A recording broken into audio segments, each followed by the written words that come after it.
LGBTQ 1-minute news. Let's queer up the USA view.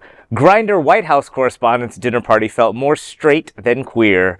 Grindr's debut at the White House Correspondents Dinner weekend drew mixed reactions. The app's Georgetown party became a focal point of the weekend. On Jimmy Kimmel Live, comedian and journalist Jon Lovett summed up the whole experience in one line, quote, "Who do I gotta blow to get a martini? There was no one." End quote.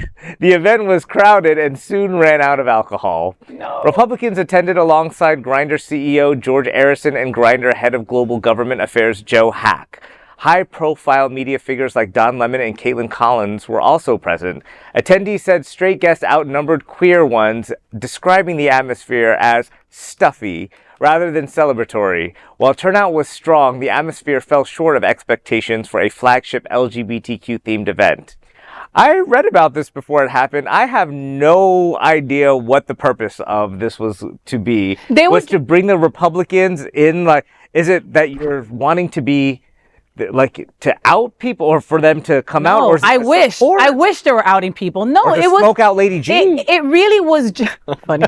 It was really just to have an event going on at the same time as the Correspondents Dinner. You know what I mean? The day before, excuse me. And it was supposed to be a big draw. Everybody wanted to get that invite to the Grindr party. To the gay dating app invite. But it ended up being mostly, like you read in the story, mostly straight men and straight women that attended. Do you think they're all straight? Maybe they said, "Oh, we're the straight ones coming," but they secretly were like, "Let me just see who's here." Well, you know? They ran out of booze, but they still had plenty of poppers.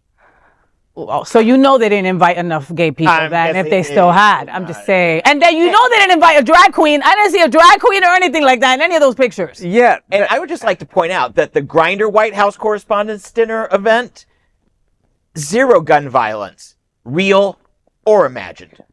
I think that that was not a good representation of what an LGBT event is like. Yep. We have so much more fun than that, and I think Queer News Tonight should host the next party. It would be different here in Wilton Manors. Yes. If that Grindr party was in Wilton Manors, it would be a little different. Let me tell you, all the straights would be lining up outside like, wait, where's that music? We want to be in this event, right? This was not a good representation. Let's try again next year. That is an LGBTQ 1-minute news story. There's no other queer non-profit media platform like this in the entire world. Support our LGBTQ stories by sharing them and subscribing to Queer News Tonight.